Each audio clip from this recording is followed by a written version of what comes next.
నారాయణం నమస్కృత్య నరం చైవ నరోత్తమం దేవీం సరస్వతీం వ్యాసం తతో జయముదీరయేత్.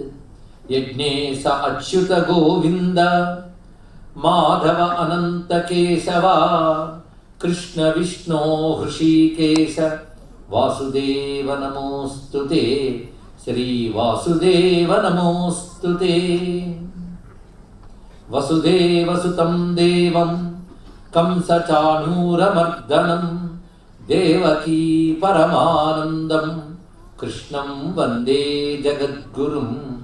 శ్రీకృష్ణం వందే జగద్గురుం.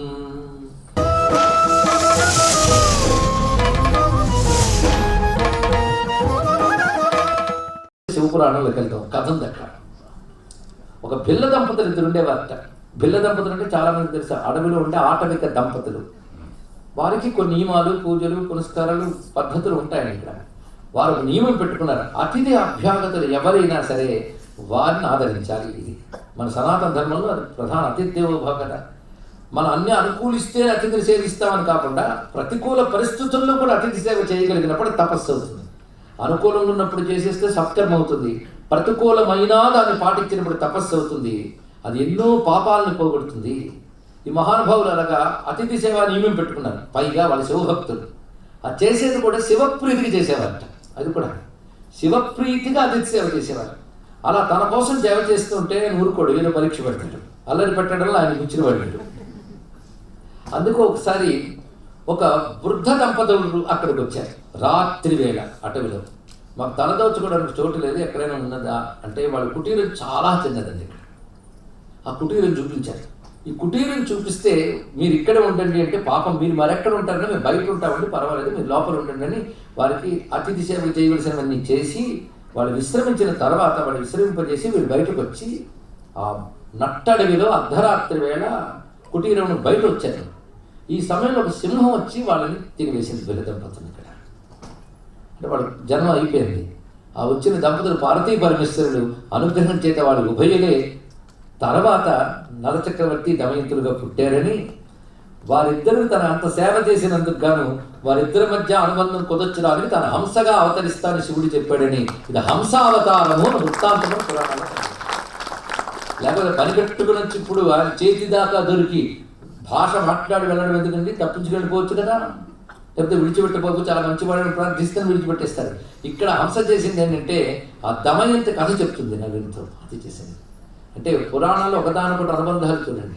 పురాణాల్లో కదా బ్రతుకులో కూడా అలాగే ఒక సంఘటన జరిగిందంటే దాని వెనకాల ఎన్నెన్నో అనుబంధాలు ఉంటాయి. ఈ జన్మది కావచ్చు, వందల జన్మలది కావచ్చు, ఎప్పటి ఏ పుణ్యమో ఇప్పటి ఈ రూపంలో వచ్చి ఉండవచ్చు, మనకు తెలియదు. అదే పురాణ కథలు వింటూ ఉంటే మర్మాలు అర్థమవుతూ ఉంటాయి. ఇక్కడ హఠాత్తుగా ఇది కష్టకాలంలో హఠాత్తుగా ఎవడొచ్చి కాపాడుతాడు.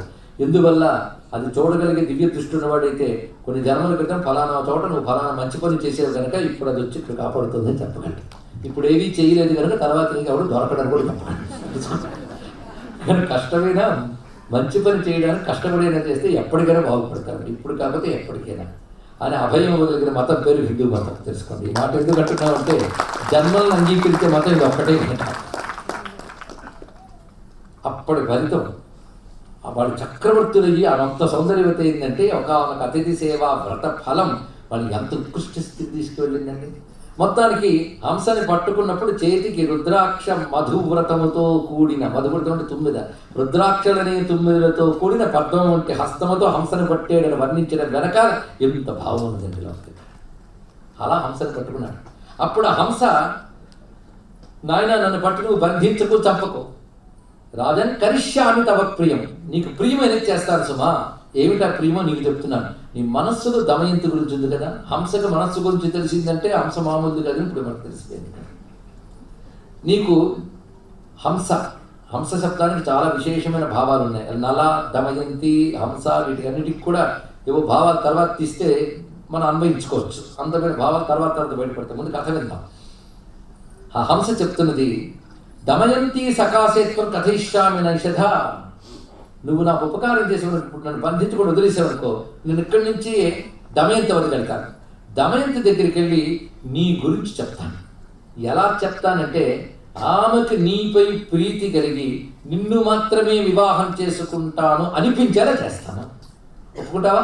విడిచిపెడతావా అంటే సంతోషంగా విడిచిపెట్టాడు. ఇక్కడ వెంటనే దమయంతి క్రమంగా దమయంతి వద్దకు వెళ్ళింది హంస. విదర్భ దేశం చేరుకొని అక్కడ దమయంతి చెలికత్తెలతో ఆడుకుంటున్న ప్రమదావనంలో, ప్రమదావనం అనే మాట మనం వింటూ ఉంటాం, అంతఃపుర కాంతలు వాళ్ళు ప్రమదలు, వాళ్ళ కోసం ఏర్పడిన విహార ఉద్యానవనాలు ప్రమదావనము అంటారు. ఇక్కడ ప్రమాదవనం కాదు, ప్రమదవనం. అత హంసా విశసృపు సర్వత ప్రమదావనే ఏకైకసస్తదా కన్యా తాన్ హంసాన్ సముపాద్రవన్. అంటే హంస కూడా గుంపులో ఒకటిగా కాకుండా గుంపులకు నాయకుడుగా ఉన్న హంస అనుకోవాలి. ఇక్కడ ఇన్ని హంసలు కలిసి అక్కడ వెళ్ళినప్పుడు దమయంతి చెలికత్తెలతో అక్కడ విహరిస్తుంది. ప్రతి చెలికత్తె కూడా ఒక్కొక్క హంస వరకు వెళుతుంటుంది. కావాలని చెప్పి దమయంతి చేతికి దొరికేలాగా హంస అక్కడికి వెళ్ళింది. దమయంతి ఎం హంసం సముపాధావదంతికే స మానుషీంగిరం కృత్వా దమయంతి మతాబ్రవీత్. అప్పుడు మనుష్య స్వరంతో ఆ హంస చెప్పడం మొదలుపెట్టింది, దమయంతి నలో నా మనుష్య దేశమహీపతి, నీకు నేను ఉపకారం చేస్తున్నాను. నలుడు అనే ఒక అద్భుతమైన రాజు ఉన్నాడు సుమా నిషధ దేశంలో. అతడు అశ్విని దేవత అందగాళ్ళు అంటారు, కానీ ఆయన ముందు వాళ్ళందరూ కూడా సరిపోదు సుమా. అంత రూప సంపద ఇంకొకరిలో లేదు, అంత సద్గుణ సంపద కూడా ఇంకొకరిలో లేదు. పైగా నిన్ను చూశాను, అంతకుముందు ఆయన్ని చూశాను. ఇప్పుడు అనిపిస్తుంది ఒకరి కోసం ఒకరు పుట్టారని నాకు అనిపిస్తుంది. పైగా స్త్రీలలో నీయంత అందగత్త లేదు, నీయంత సుచరిత్ర గలవాడు లేదు. పురుషుల్లో ఆయనంత అందగాడు, ఆయనతో సద్గుణ సంపన్నుడు లేడు. కనుక ఒకరికొకరు సరిపోయినవారు. పైగా నీకున్న రూపం కానీ వయస్సు కానీ అదేవిధంగా సద్గుణ సంపద కానీ సఫలం కావాలి అంటే ఆయనని పతిగా పొందితేనే సఫలమవుతుంది. సఫలంతే భవేత్ జన్మ రూపం చేదం సుమధ్యమే త్వంచాపి రత్నా నారీణాం నరేషు చ నలోవరహ. ఒక్క మాటలో చెప్తాను, స్త్రీలలో నువ్వు రత్నానివి, పురుషుల్లో ఆయన రత్నం ఒకటే మాట. అందుకే విశిష్టైన సంగమో గుణవాన్ భవేత్. విశిష్టులకు విశిష్టులతోనే సంగమం ఏర్పడితే బాగుంటుంది కదా. విశిష్టులు అంటే స్పెషల్, అందరిలో ఒకరిగా కాకుండా అందరిలో ప్రత్యేకంగా ఉన్నటువంటి మీకు ఇద్దరికి కూడా సంబంధం కలిగితే బాగుంటుంది అని చెప్తే వెంటనే సంతోషించి, ఇప్పుడు నాకు ఎలా చెప్పావో ఆయన దగ్గరికి వెళ్ళి నా గురించి కూడా అలా చెప్పచ్చు కదా అంటే చెప్పే వచ్చేనమ్మా అని చెప్పకుండా ఆ పని చేస్తాను బయలుదేరింది. నేను ఆయనకు కూడా చెప్తానని చెప్పి వెళ్ళింది హంస ఇక్కడికి. మొత్తం హంసరాయబారం అంటే చాలా విశేషమైన హంస. ఈ ఘట్టం వారి ఉభయుల మధ్య అనుబంధం మరింత బలపరిచింది. దమయంతికి నలునికి మధ్య హంస ప్రవేశించింది ఇక్కడ. ఆ విధంగా జరిగిన తర్వాత ఈమెకి ఇంకా అసలే కొంత అందరి వల్ల మాట విని నలునిపై ప్రీతి కలిగింది. ఇప్పుడు ఆ ప్రీతిని మరింత జ్వలింపజేసింది హంస గారు. పైగా నీ గురించి కూడా అలాగే చెప్తానని చెప్పి వెళ్ళింది. కనుక ఇంకా ఆశ పెరిగి ఆర్తి పెరిగి ఆయన గురించి చింతన చేస్తూ ఇంకా ప్రేమ చింతనగా మారింది. చింతయామాస తత్కార్యం సుమహత్ స్వాం సుతాం ప్రతి. పైగా ఆమె అక్కడి నుంచి సరిగ్గా భోగముల మీద ఆసక్తి లేకుండా ఏదో పరధ్యానంలో ఉంటూ ఉన్నది. ఎందుకు నా కూతురు ఎలా ఉంటుందో కొంచెం తేడాగా ఉందో అనుకున్నాడు మహానుభావుడైనటువంటి భీముడు. అప్పుడు చెలికత్తెలు చెప్పారు, హంస చెప్పి వెళ్ళిన దగ్గర నుంచి మనసు నలుని వైపు వెళ్ళింది, అందుకోసం అలా ఉన్నది అని చెప్పగానే ఓహో అయితే నేను స్వయంవరం ప్రకటించడమే ఇప్పుడు తెలిసిన కర్తవ్యం అనుకున్నాడు. ససమీక్షమగీపాలః స్వాం సుతాం ప్రాప్త యవ్వనాం అపశ్యదాత్మనా కార్యం దమయంత్యాః స్వయంవరం. హంసరాయ భారం ఒక ఘట్టం, స్వయంవరం మరొకటి ఘట్టం. దమయంతి స్వయంవరం అని ప్రసిద్ధి చెందిన ఘట్టం అనేది ఇక్కడ. ఈ స్వయంవర ఘట్టం చాలా విశేషం. ఈ స్వయంవరానికి ప్రకటన చేసాడు రాజు. ఇక్కడ గమనించుకోవాల్సింది కొన్ని ఉన్నాయి. స్వయంవరం అంటే ఏంటో తెలియాలి. స్వయంవరం అన్నప్పుడు ఎవడు నేను అనుకున్న కండిషన్ నెరవేరుస్తాడో వాడికి ఇచ్చి పెళ్లి చేస్తానని చెప్పడం కాదు స్వయంవరం. ఒక 2-3 విషయాల్లో జరిగింది అలాంటి స్వయంవరం. ఒకటి జనక మహీపతి, అది నిజానికి స్వయంవరం కాకపోయినా స్వయంవరంలా అయింది. రెండో ద్రౌపది స్వయంవరం, అక్కడ మత్స్యాంతర ఛేదనం.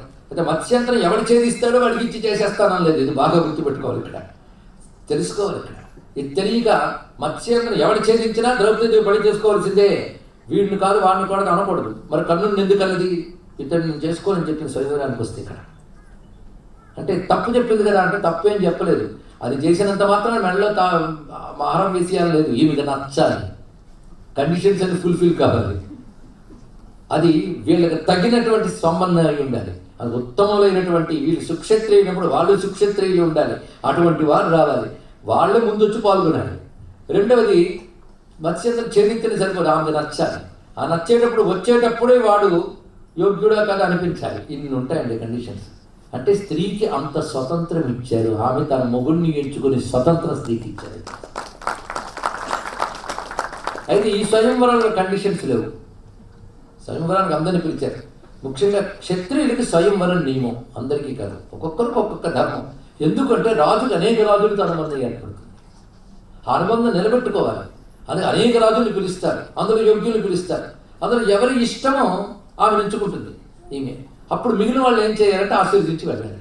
అది నియమం అన్నమాట. ఇక్కడ ఆ నియమం వల్ల రాజుల మధ్య ఒక అనుబంధం ఏర్పడుతుంది. ఇక్కడ వాళ్ళు ఆశీర్వదించి వెళతారు. ఎవరైతే ఒకరిని వరించిన తర్వాత మిగిలిన రాజులు ఉండిపోతారో, వరించకుండా వాళ్ళు ఆశీర్వదించి వెళతారు, ఆ రాజుతో వీళ్ళకి స్నేహబంధాలు ఏర్పడతాయి. ఇది స్వయంవర నియమాలండి.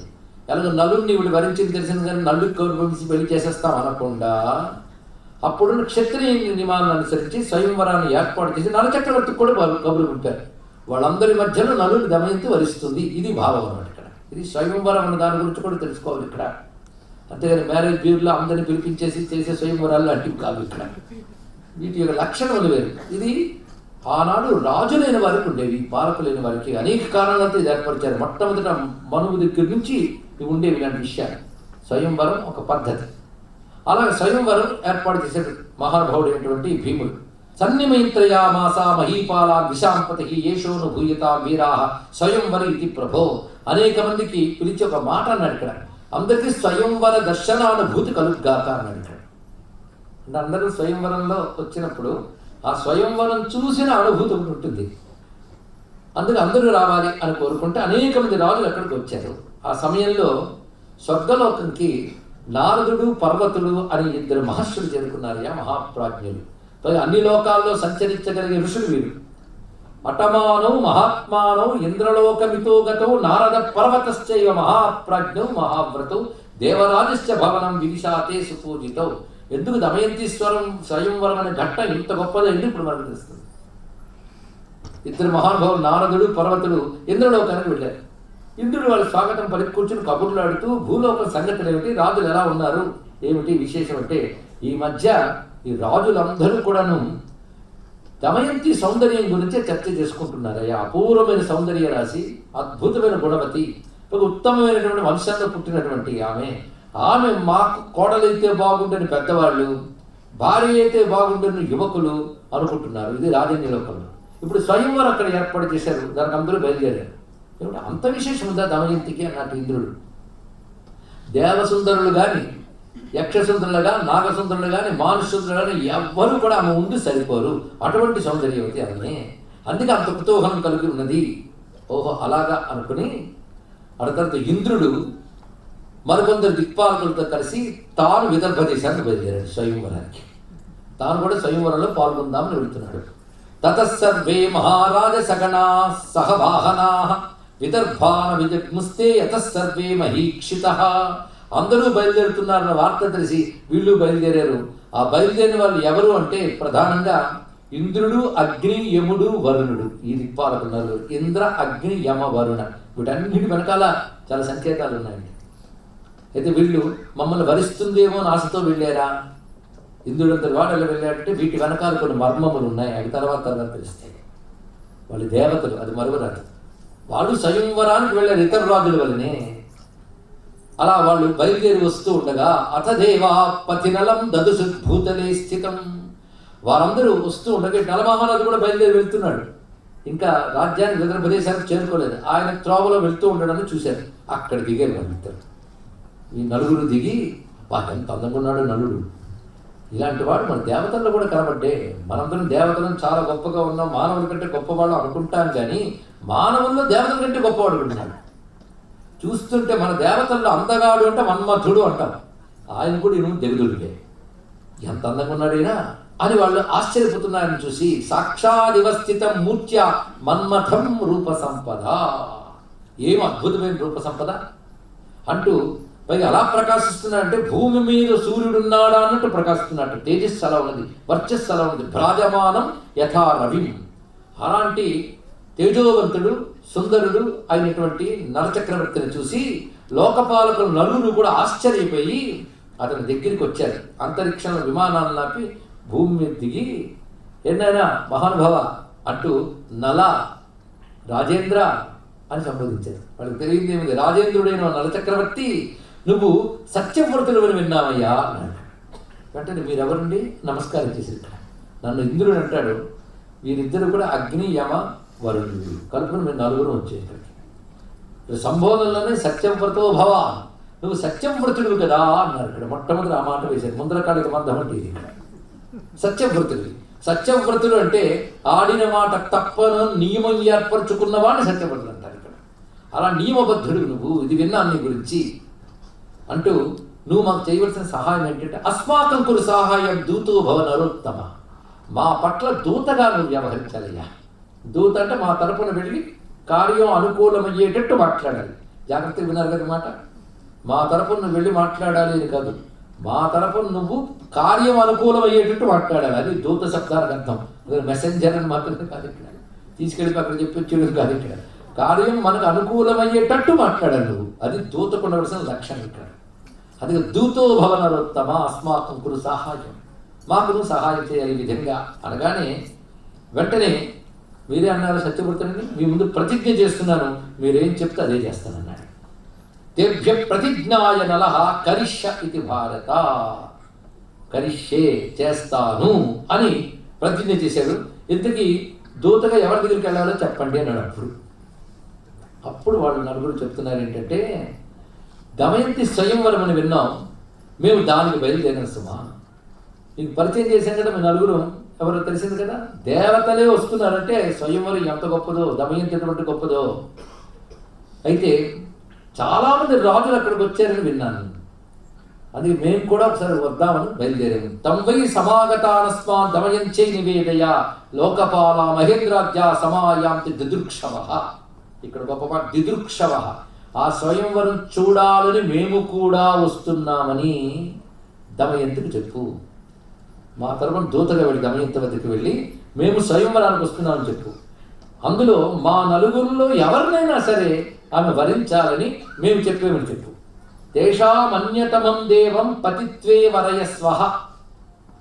మా నలుగురిలో ఎవరినో ఒకరిని పతిగా వరించమని మా తరపు నువ్వు దూతగా మాట్లాడదు అంటే అనుకూలమైనట్టు మాట్లాడారు. ఇక్కడ వాళ్ళు ఆ మనసుని ఎలా కన్విన్స్ చేస్తావు కానీ మా నలుగురిలో ఎవరినొకరిని వరించాలి. ఆ విధంగా వెళ్ళి చెప్పు దూతగా అనగానే వెంటనే రెండు చేతులు దోయిలించి దేవతల దగ్గర ప్రాంజలి నలహ అబ్రవీత్, రెండు చేతులు దోయిలించి చెప్తున్నాడు, ఏకార్థం సమపేతమ్మా నా ప్రేషయిక మరొకత. నేను కూడా ఆ స్వయంవరానికి వెళ్తున్నానండి మీలాగే. ఏకార్థ సముపేతం అంటే ఒకే ప్రయోజనం కోసం బయలుదేరినప్పుడు, అంటే ఆమె వరించాలనే ఉద్దేశంతో నేను బయలుదేరుతున్నాను. అలాంటి నన్ను మీరు దూతగా పంపించి వాళ్ళలో ఎవరినైనా వరించు అని చెప్పమని అంటున్నారే, ఇది సమంజసమా, ఇది పాడియా అంటే మరి మీరు చెప్పింది చేస్తారని సత్యప్రతిజ్ఞ పట్టేవే, అది పాడియా, అది ధర్మమా అని. పైగా మీరు దేవతలను క్షమించాలి అన్నా కరిష్యతి సంస్కృత్య పూర్వమస్మాస నైషద నకరిష్యతి కస్మాత్వం వ్రజ నైషదమాచిరం. నువ్వు చేస్తాను అని మాట ఇచ్చావు కనుక ఆలస్యం చేయకుండా వెంటనే వెళ్ళు అంటే, సరే నేను సత్యానికి కట్టుబడ్డాను, నా ఇష్టాన్ని నా మనస్సును కూడా పక్కకు పెట్టి సత్యానికి కట్టుబడతాను. అందరూ సందేహం లేదు. సత్యవ్రతుడు అనగానే ఆయన యొక్క సత్యవ్రత నిష్ఠ ఏమిటో బయటపడుతున్నారని దేవతలు వచ్చి.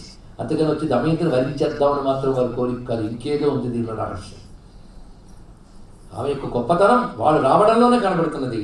పైగా ఎందరో రాజులు వెళ్తున్నారు కదా, ఎవరి దగ్గర వీళ్ళు మాట్లాడచ్చుగా, ఈయన దగ్గరికి ఎందుకు వచ్చారు అది కూడా ఏదుంది. ఇతన్ని అనుగ్రహించదలుచుకున్నారు, బయటికి మాత్రం వాళ్ళు వెళ్ళి వరించదలుచుకున్నారంట కనబడుతుంది, కానీ అనుగ్రహించదలుచుకున్నారు. దేవతానుగ్రహం ఇలా ఉంటుంది. ఇంద్రుడు అంటే సామాన్యుడు, దేవతలకి ప్రభు ఆయన. అలాంటి ఆయన మిగిలిన ముగ్గురు దిక్పాలకులతో కలిసి వచ్చాడు అంటే అది నలుడి దగ్గరికే వచ్చి చెప్పాడు. ఏ నలుడైతే ఆమె కోసం తప్పించిపోతున్నాడో, ఏ నలుని కోసం ఆమె తప్పించిపోతుందో ఆ నలుడి దగ్గర వచ్చి మాట్లాడారు అంటే ఆలోచించవలసిన అంశం అండి. ఇక్కడ పైగా సత్యవ్రత నిష్ఠ ఎంత గొప్పదో చూడండి. సరే చేస్తానని తన ఇష్టాన్ని కూడా పక్కకు పెట్టి ఎవడంటే పని చేయగలడు? దేవతలు ఉత్తమ గుణాలను చూసి సంతోషిస్తారు. దేవతలకున్న లక్షణం అని తెలుసుకోవాలి ఇక్కడ. అది సంతోషించిన తర్వాత వెంటనే అన్నాడు, దూతగా వెళ్తాను. సరే, దూతగా వెళ్ళినంత తేలిక. దూతగా ఎప్పుడు వెళ్ళాలి? ఇంకా స్వయంవరం ప్రారంభం కాకముందే వెళ్ళి ఆ మనసును మార్చితే కదా స్వయంవరంలో మిమ్మల్ని వరిస్తుంది. అయితే ఇప్పుడు ఆవిడ ఎక్కడుంది? కోటలు, విదర్భ దేశం, దానికి రాజధాని నగరం కుండిన్ నగరం, దాని యొక్క కోట. ఆ కోటలోకి అంతఃపురంలోకి వెళ్ళడం అనేది అంత తేలిక కాదు సుమా. ఎందుకంటే రాజకోట అంటే దుర్గము. దుర్గము ఎలాంటి రక్షణలో ఉంటుందో ఒక రాజుగా నాకు తెలుసు. అంతఃపురంలోకి అంత తేలిగ్గా వెళ్ళలేను, ఎన్నో కక్షలు దాటాలి. ఆ తర్వాత కూడా ఉగ్రశాసనుడు రాజు అయినప్పుడు అక్కడ భటులు మొదలైన దాటి వెళ్ళడం కష్టం. అందులో ఈ పరిస్థితులు మరీ కష్టం. కనుక నేను ఎలా వెళ్ళగలను? మీ దౌత్య కార్యాన్ని ఎలా నెరవేర్చగలను అన్నాడు ఇక్కడ. అంటే ఎలాగో వెళ్ళలేను కనుక మీ దాన్ని మీరు వెళ్ళండి, జరగదనలేదు ఇక్కడ. ఎలా నెరవేర్చగలను అంటే, మా అనుగ్రహం నీకుంటుంది, నువ్వు అక్కడ క్షేమంగా వెళ్ళగలవు అని చెప్పారు ఇక్కడ. అంత వారికి శక్తినిచ్చి మరీ పంపిస్తున్నారంటే దేవతల వర్గాలు ఏదో ఉంటుంటుంది ఇక్కడ. అంటే స్వయంవరాత్ పూర్వమే ఒకరికొకరు కలియాలి అనుకున్నారు ఏమో, మనకేం తెలుసు. దేవతల ఉద్దేశాలు అర్థం కావు. కానీ ఈయన మాత్రం దేవతలకు ఇచ్చిన మాట ప్రకారంగా ఇంకా దేవతలు ఆశీర్వదించారు లేదు, ఈయన అంతఃపురంలో ఉన్నాడు. అంటే వారి యొక్క అనుగ్రహం చేత, భావమాత్రం చేత అంతఃపురంలో ప్రవేశించాడు. పైగా ఆమె ఏకాంత మందిరంలో చెలికత్తెలతో ఉన్న సమయం అక్కడికి వెళ్ళాడు ఆయన.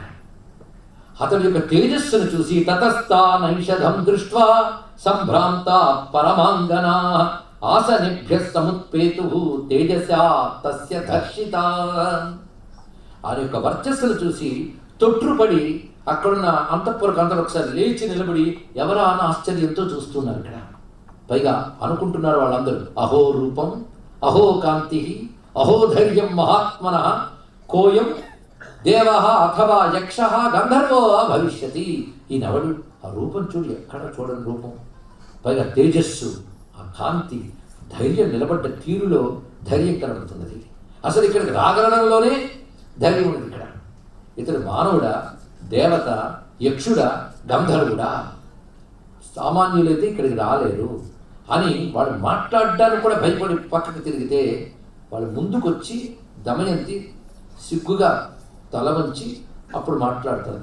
పై ఇక్కడ మాట అంటాడు, స్మితపూర్వాభిభాషిణి స్మయమానం. చిరునవ్వుతో ముందుగా మాట్లాడే స్వభావం కల ఆమె అన్నాడు ఇక్కడ. ఈ స్మితపూర్వ భాషి అనే మాట రాముడి గురించి వర్ణిస్తూ వాల్మీకి చెప్తారండి. నిజానికి వాల్మీకి రామాయణం చదివాక భారతం చదివితే వాల్మీకి పదబంధాలు ఎన్ని వ్యాసులు ఎక్కడెక్కడ పెట్టాడో తెలుస్తుంది. అదొక పరిశోధన.